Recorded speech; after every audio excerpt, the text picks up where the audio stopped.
la misma finalidad de Marx, pero diferir en la metodología. Aquí está su libro, escrito por usted. Acepta ser socialista, marxista en la finalidad, reformista o allendista en la vía, defensor de la empresa privada. Esto no lo entiende nadie, no lo entiendo yo, ni lo entiende el pueblo ecuatoriano. Esto degenera en desconfianza. Esto le permite a usted pactar con el FADI y servir a la banca, la bancocracia como abogado, y pertenecerse a un partido cuyo líder en la provincia del Pichinche, el señor Gustavo Darquea, dice que no tendrían inconveniente, aquí está la revista nueva, en estatizar la banca privada del país. ¿Quiere que se lo lea? En estatizar la banca privada del país. Esto le permite asistir a los foros internacionales del Internacional Socialista y defender a transnacionales, a compañías transnacionales como el acero. Aquí está Rodrigo Borja, abogado del acero. Esto le permite engañar al pueblo ecuatoriano, diciéndole a los prelados católicos de que usted defenderá la educación particular y la educación católica, cuando en su libro dice libertad de enseñanza. Así dicen los católicos, nosotros llamamos enseñanza encadenada, que coarta la conciencia de los jóvenes, reduce sus horizontes e impide a la ciencia ir más allá del misal. Su inconsistencia ideológica tremenda, doctor Borja, lo hace declararse como socialista libertario. Aquí está. Y yo investigué, porque no sabía, debo admitir, qué es socialista libertario. Diccionario de la política, escrito por el profesor español R. Garzaro, prologado por su íntimo amigo, profesor Tierno Galván, a quien usted recurrió para hacerle la vida imposible al alcalde de Quito en su visita a Madrid. Socialismo libertario persigue destruir toda la autoridad coercitiva, exige la propiedad común, preconiza la transformación del orden actual mediante la revolución. Ese es usted, doctor. Señor ingeniero, hemos terminado el primer segmento del debate. Entramos ahora al segundo segmento, asuntos sociales. Me permito de nuevo rogar a los señores debatientes el usar un lenguaje menos acalorado, porque tengo temor de que vayamos a llegar a terrenos en los cuales no es conveniente que se sitúe este debate. Señor doctor, usted pregunta. Acepto de muy buen grado su insinuación, licenciado Carrión. Muchas gracias, doctor. La pregunta que quiero formular al ingeniero Febres Cordero es la siguiente. En su conferencia dictada ante la Cámara de Comercio Ecuatoriano Norteamericana, usted plantea los principales problemas internos del país y dice, dentro de los aspectos internos, los hemos enumerado en el orden de importancia, es muy importante, que nosotros le damos a cada uno de los temas. Primero, el excesivo gasto público. Segundo, tributación y control presupuestario. Tercero, política crediticia. Cuarto, precios y fortalecimiento y robustecimiento de los mecanismos del mercado. Quinto, programación financiera del Banco Central. Sexto, financiamiento de las políticas de desarrollo, FONAPRI y Banco Ecuatoriano de Desarrollo. Y séptimo y último, en último lugar, políticas arancelarias, políticas cambiarias y políticas laborales. La última rueda del coche, políticas laborales, es decir, políticas de relación con los trabajadores. Mi pregunta es, ¿cuáles serán o serían las políticas laborales de su gobierno?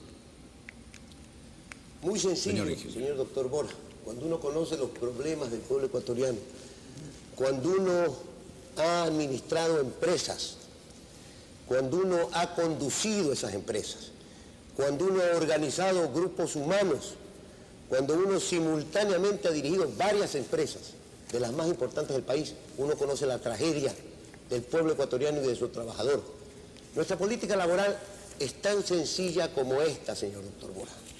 Hasta que se reactive, o mientras se reactive la economía del país,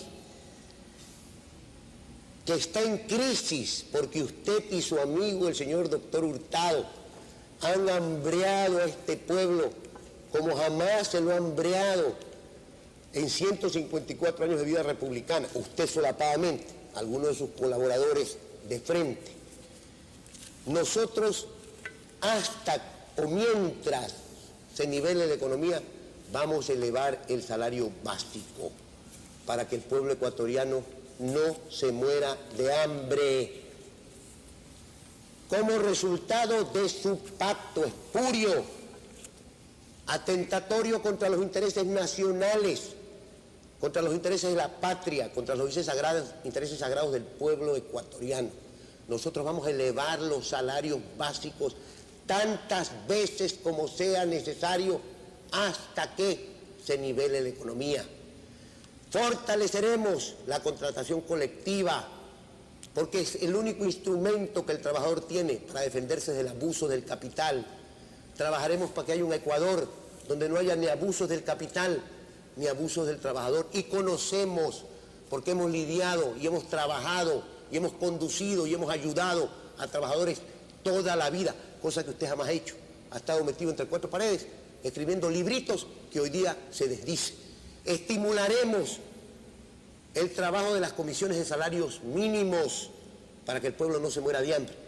Y luego desde el gobierno reactivaremos la economía para que haya producción, porque el problema del Ecuador no consiste en repartir la poca riqueza que el país tiene, sino incorporar a las grandes mayorías nacionales a la producción, porque solamente a través de la producción y el trabajo la vamos a incorporar al consumo, al desarrollo y consiguientemente al bienestar social.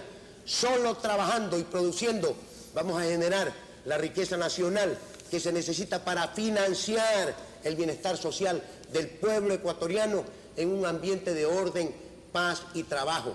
La diferencia entre usted y yo, doctor Borja, una vez más, es que mientras usted no sabe hacerlo, yo sí sé cómo hacerlo, porque toda mi vida he trabajado, estas manos están encallecidas de labrar la tierra, de forjar industrias, de hacer comercio, agricultura y ganadería. Usted, a diferencia, no ha hecho nada. Señor doctor. Sin embargo, todas sus acciones anteriores desmienten su demagogia actual. Usted ha sido siempre enemigo de los trabajadores. No hay sector laboral, ingeniero Febres Cordero, al que usted no haya tratado mal y martirizado, y se lo voy a probar. El 15 de febrero de 1967 en la Asamblea Constituyente se opone a que el trabajador pase a ser socio de las empresas en que trabaja. El 2 de junio del 67 en la Asamblea Constituyente se opone a un alza general de sueldos y salarios, pero defiende el aumento del precio del azúcar. El 24 de abril del 69 en el Congreso formula un juicio contra el ministro Ramiro Larrea Santos por el hecho de haber solicitado la prisión de Luis Noboa Naranjo por incumplimiento de sus obligaciones. El 12 de marzo de 1970 en el Congreso Nacional se opone a la participación de los trabajadores en las utilidades de las empresas, es decir, a que suban del 10 al 15%. ¿Cuándo? El 12 de marzo de 1970, Congreso Nacional. Aquí está, tengo el acta. Si quiere podemos leer el acta. No. Bien. Cuando doña Isabel Robalino Boye proponía que las gratificaciones en dinero de los patrones que han estado concediendo voluntariamente a los trabajadores con anterioridad a la vigencia de esta ley, se imputarán a la gratificación adicional que quede establecida y que consiste en un 14º sueldo, el ingeniero Febres Cordero se opuso airadamente y condenó la propuesta. El doctor Jorge Salvador Lara, conservador, le acusa a usted en 1962 de que se opuso a que se eleve la participación de los trabajadores del 5 al 10%.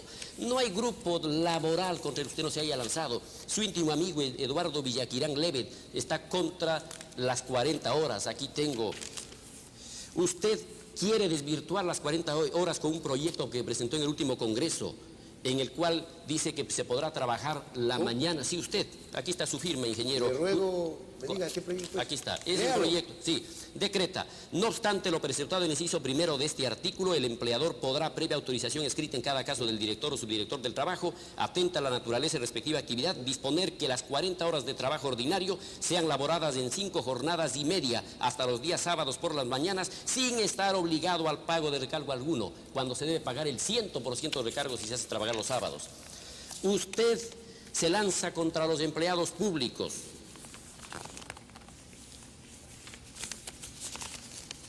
Y cuando en la revista Nueva dice que debían eliminarse muchos cargos innecesarios en la administración pública, cuando le dicen no se enojarán los administradores públicos, usted dice, y si se enojan, no me quitan ni 30 segundos de sueño. Usted se vuelve a lanzar contra los empleados públicos, que son miles. De la crisis no se sale sino con dolor, dice a vistazo, y hay algunos ecuatorianos que han sido absorbidos por la burocracia que tendrán que regresar a sus casas. Las soluciones van a ser dolorosas. Terminó su tiempo. Usted se lanza, dice, todo el país tiene que trabajar para saciar la voraz burocracia quiteña. Es decir, no hay sector laboral contra el cual usted no se haya lanzado. Pero ahora aparece amigo de los trabajadores. Su turno, señor ingeniero. Acabo de probar que yo pagaba en 1977 8 veces el salario vital, señor doctor Borja.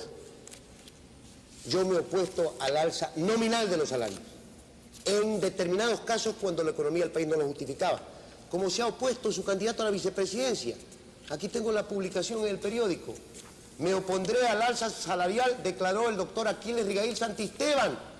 Comience por casa, doctor Borja, infórmese debidamente.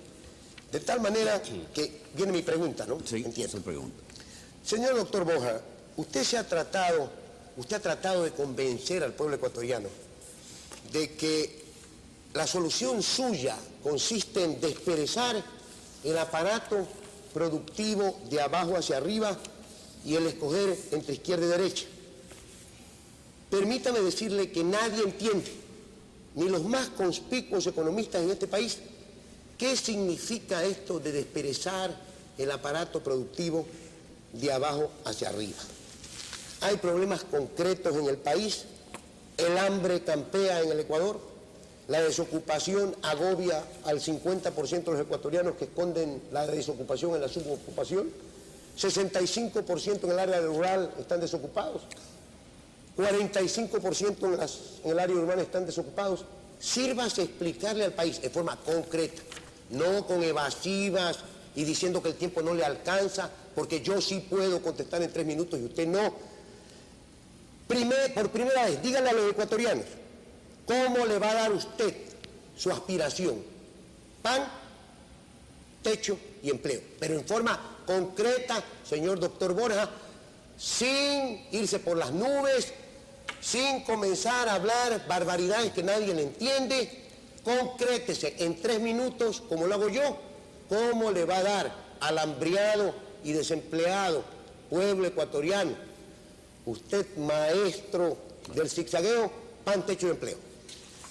Concretísimamente, haciendo lo contrario de lo que usted hace en Ecuasal, o sea, en su empresa de sal. En el 13º sueldo, usted pagó al gerente 147.131 sucres, 147.131 sucres. Y a los pobres, infelices trabajadores de Ecuasal, usted les pagó a unos 4.800, 5.800, 6.000, 7.000. Es decir, estas diferencias abismales deben terminar. Para eso estamos en la política, para que eso acabe. El gerente, cuyo nombre no quiero ni citar, gana 147.000 al mes. Y el pobre infeliz gana 4, 5, 6.000, 8.000 sucres. O podrá llegar a 12, ingeniero Gebresquero. Eso tiene que terminar. Así que vamos a hacer lo contrario de lo que usted hace en Ecuasal, revitalizando desde abajo. ¿Cómo vamos a hacer?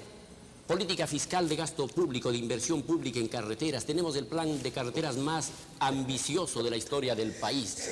No es como dice su asesor, el economista Suet, que yo voy a salir con los dineros a la calle a repartir billetes a los transeúntes.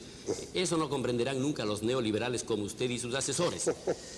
Lo que vamos a hacer es dar trabajo a través de la inversión pública en carreteras, en agua potable para los campesinos, en alcantarillado, en los planes de reforestación perfectamente financiados que tenemos. Vamos a reorientar el proceso industrial para que sea un buen negocio para el empresario, dar trabajo a los ecuatorianos desocupados. A través del trabajo es que vamos a poner dinero en los hogares pobres. Cuando los hogares pobres tengan dinero, no aspiro que esto comprenda usted, porque usted tiene otra tesis, la del goteo es su tesis. Poner dinero en las alturas empresariales, a ver si gotea algo hacia abajo. Linda manera de establecer la justicia social. Nosotros ponemos de abajo hacia arriba, poniendo abajo el dinero a través del trabajo a que el pueblo tenga cómo comprar, sea parte del mercado, consuma, el almacén venda, la industria produzca y así se rehabilite la economía del país. Pero de abajo hacia arriba, no a base de lo que usted supone y lo que se ha hecho 150 años en nuestro país, pretendiendo que se filtre el dinero de arriba abajo. Porque ¿cómo va a filtrarse? Pues si el gerente gana 150.000 sucres al mes y el infeliz trabajador gana 6.000, ¿cómo se va a filtrar esa alta tasa de beneficio de los empresarios al pueblo que colabora con ellos en la producción de la riqueza? Yo creo que usted no comprenderá porque no quiere comprender. El pueblo al que me interesa explicarle, él sí comprende. Usted no comprende porque usted tiene otro sistema. Usted quiere rehabilitar la economía a base de los grandes beneficios de los grandes industriales del señor Novoa, el señor Febres Cordero, con todas sus gigantescas empresas monopolísticas que no tienen competencia con nadie, que pueden tener grandes dividendos porque no hay competencia, porque son solas. Señor doctor. Gracias, don Alejandro. Señor ingeniero. Sí, un segundo. Le ruego, por favor. Antes de comenzar mi respuesta, estoy buscando alguna referencia.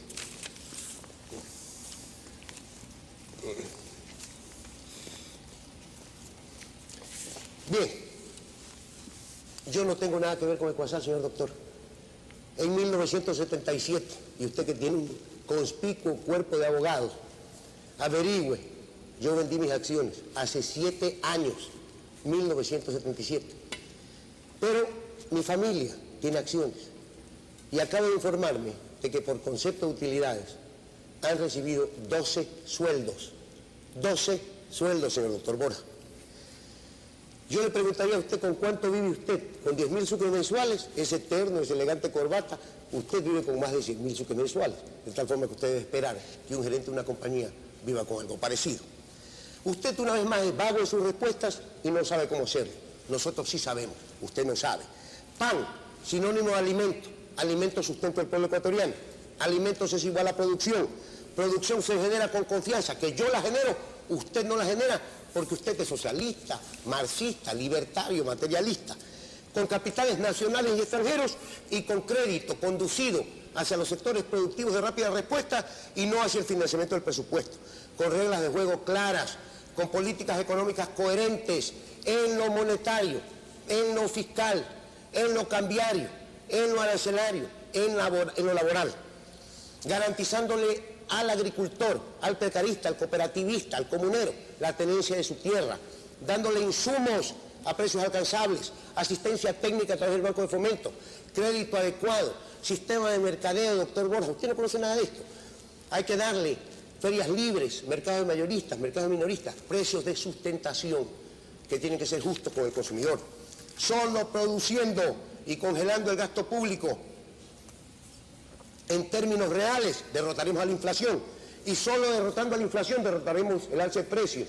Solo produciendo en abundancia habrá calidad y precio para los consumidores. Solo con una economía nivelada, doctor Borges, y le ruego me entienda, porque usted no conoce esta materia, se podrá aspirar al bienestar social del pueblo ecuatoriano. Empleo, así le damos pan, produciendo más. Empleo, reactivando la economía, generando la confianza, para que se repatrien capitales nacionales, para que se instalen nuevas industrias, nuevas actividades agropecuarias, nuevas actividades comerciales con la ayuda del capital extranjero. Y vivienda, vivienda popular, sin cuota de entrada, a 30 años plazos, al 10% de interés, comisión y seguro de desgravamen, con pagos mensuales que no pasará sobre el 40% del salario, es de tal a 30 años, óigame bien, 30 años plazo, dándole al constructor una extensión en el bono de desarrollo a 10 años plazo, a intereses fijos para que construya la vivienda.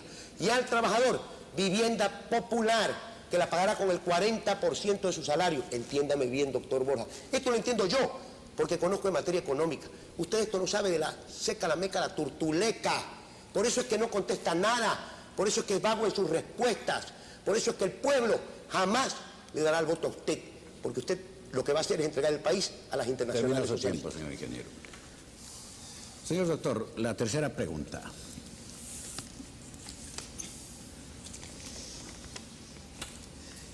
¿por qué se opuso usted y los amigos suyos, integrantes del Frente de Reconstrucción Nacional, a la Ley de Defensa del Consumidor que propuse yo a la Cámara Nacional de Representantes? Para comenzar, señor doctor Borja, usted está mal informado, como de costumbre. Ese mamotreto de ley, ese proyecto de ley que es tan malo que solamente pudo haber sido redactado por usted, fue discutido entre gallos y medianoches por ustedes, los convergentes, en el plenario de las comisiones legislativas de las cuales usted es miembro. Yo, como parte de la oposición, jamás formé parte de ninguna de las comisiones. Nunca se discutió en el Congreso Pleno, de tal forma que usted no puede decir que yo voté a favor o en contra. Una vez más le pruebo que usted no solamente no conoce las realidades del país, sino que está totalmente desinformado. Ahora le voy a decir por qué me opuse. ¿Cómo se opuso un radiodifusor mal informado, desprestigiado, que ahora está con usted y que ha convertido esa radio en una radiodifusora de propaganda de la izquierda democrática? Cuando él, como presidente de AER, salió a nivel nacional, radio, prensa y televisión, ese radiodifusor desprestigiado, que es ahora su cuate, doctor Borja, ese combatió la monstruosidad de su proyecto. ¿Por qué? Porque no se controla la calidad, doctor Borja, ni el precio de los productos a través de leyes. Aprenda lo elemental en economía. A través de la oferta, de la abundante oferta, de los mecanismos del mercado, señor doctor Borja. Cuando hay más papas, baja el precio de la papa, ¿me entiende? Cuando hay más azúcar, baja el precio del azúcar, ¿me entiende? No con un mamotreto, creando un instituto con 1.500 burócratas o 3.000 burócratas para meter a su gente. Porque con usted están los vagos en este país, los que han sido incapaces de crear riqueza, los que son incapaces de ganarse la vida con el sustento en la frente, como usted, los que viven de las transnacionales políticas y de los partidos, porque usted no trabaja. ¿De qué vive? Dígale al país de qué viva. Por eso me opuse, porque el pueblo ecuatoriano no puede trabajar para mantener a una tarea de vivos. Hay que llevar el sustento al lugar con el sudor de la frente, señor doctor Borja, no creando instituciones burocráticas que controlarán la producción, la calidad, el precio, la publicidad, que acabarán con los canales de televisión, que acabarán con la radio, que acabarán con la prensa, porque ustedes lo que quieren es un Estado totalitario. El poder que defiende la libertad en este país se llama los medios de comunicación. Usted ayer dijo que este programa era amañado, que el licenciado Carrión era parcializado conmigo, que usted no conocía el reglamento. Cuando usted lo recibió en la carta, le faltó la verdad al país, como se lo hace todos los días. Por eso me opuse, doctor, porque necesitamos en este país una prensa libre para luchar contra hombres como usted, contra partidos como usted, que quieren sojuzgar al pueblo ecuatoriano, coartando la libertad de expresión, acabando la publicidad para que se mueran los medios de comunicación. Ahí está mi respuesta, señor doctor Borja. Su tiempo, ¿ya? Les ruego, por favor, no entusiasmarse tanto, no usar palabras como las que se están usando. Yo no creo que haya ofensa, perdóneme, señor moderador. Yo no he ofendido a nadie. No, decir las verdades, no ofenden a nadie. Están publicados en los medios de comunicación. Tengo miedo, señor ingeniero, de que entre en el terreno de la ofensa. No hemos entrado y no vamos a entrar. Mi deseo es de que este debate tenga el éxito más cumplido. Bien. Señor doctor Borja. La sabiduría del ingeniero, que es tan prepotente, le viene del doctor Lombana. El ingeniero sin el doctor Lombana no habría podido hacer nada. El doctor Lombana es el que primero le prohibió debatir. Tengo yo constancias de que él no quiso jamás debatir conmigo. Él le dijo que hable sobre la vivienda sin cuota inicial. Es decir, todo lo que dice el ingeniero Febres Cordero le está dado por sus asesores colombianos. Y él aparece pues muy inteligente y muy vivaz, asesorado por los técnicos colombianos. Pero me quiero ir a algo fundamental. Él ha dicho que yo de qué vivo. Le voy a explicar al ingeniero y al país de qué vivo. Yo empecé a trabajar a los 14 años. Yo fui tractorista de mi padre desde los 14 años, cuando él arrendaba una hacienda de la asistencia pública cerca de Otavalo. Mis vacaciones las trabajaba tractorando los páramos, ingeniero. Después, a los 17 años, cuando yo era estudiante de colegio, fui locutor de radio, de La Voz de los Andes. era muy esforzado. Yo empezaba a trabajar a las 5:30 de la mañana con un programa noticiero que se llamaba ¿Cómo ha amanecido el mundo? Yo vivía en el centro de Quito, muy lejos del HCJB. No había buses ni yo tenía vehículos. Me iba a la carrera, me servía también de pretexto para hacer un poco de atletismo. Iba luego a hacer deporte al colegio y a la noche volvía a locutar desde las 7:30, 10 de la noche, y esto todos los días. Después me convertí en corrector de pruebas de una imprenta, después en mensajero del Congreso Nacional, después en amanuense del municipio, después ascendí a secretario municipal, después me dediqué 4 años con sus noches a escribir mi libro, porque usted desprecia los libros. Pero un libro de 700 páginas que yo escribí me llevó 4 años de investigación y de estudio. Después fui secretario general de la Casa de la Cultura Ecuatoriana. Después fui profesor de la Universidad Central. Después me gradué de abogado y durante 15 años ejercí mi profesión. Y todo lo poco que yo tengo es el fruto de 15 años de mi ejercicio profesional. Luego vino el Congreso Nacional, dejé el ejercicio profesional y he vivido de las dietas del Congreso Nacional, de tal manera que las cosas son muy claras. Esa explicación no se la doy a usted, porque no tendría por qué dársela. Doy al pueblo ecuatoriano, que sí me merece enormes consideraciones. ¿Por qué se opuso usted a la Ley de Defensa del Consumidor? Simplemente porque ya hay que controlar lo que usted produce, hay que ver la calidad de su sal, hay que ver la calidad de su harina, hay que ver la calidad de todo lo que usted y sus amigos producen.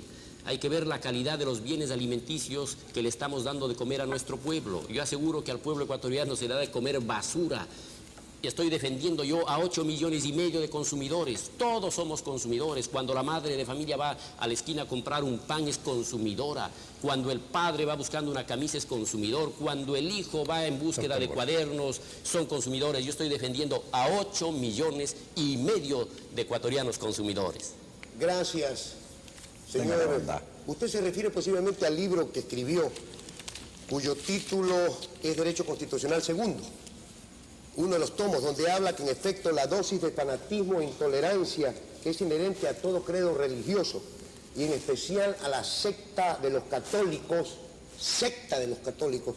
ha perturbado el trato de una cuestión básicamente sencilla, convirtiéndolo en uno de los asuntos más delicados del derecho público. Usted trata en calidad de secta de los católicos a los casi 8 millones de ecuatorianos de que son cristianos y católicos. Si esos son los libros que usted ha escrito, doctor Borja, yo prefiero no haber escrito absolutamente nada, y lo digo sin empacho y sin ambajes ante el pueblo ecuatoriano. Que el señor Lombana, presidente de la empresa Consumer colombiana, a quien yo contraté como contrató el presidente Roldós, a quien usted trató de chantajear para que haga encuestas, es malo, es problema suyo. El señor Lombana no me asesoró cuando yo enjuicié al ministro Feró y cayó por el negociar las muñecas de trapos. Cuando yo enjuicié, y usted lo dejaba ir con votos de aplauso, el economista Dávalos, en complicidad con su coidiario, el señor Andrés Vallejo, sobre la famosa participación en la intervención del Banco Central en el mercado libre que le costó al país 200 millones de dólares y que dio pábulo a la devaluación. Usted lo dejaba ir con voto de aplauso y yo tuve que actuar cuando le entregué la documentación. ¿Se acuerda, doctor Borja? Y se negó a aceptarla. ¿Se acuerda, doctor Borja? Míreme, pues, míreme.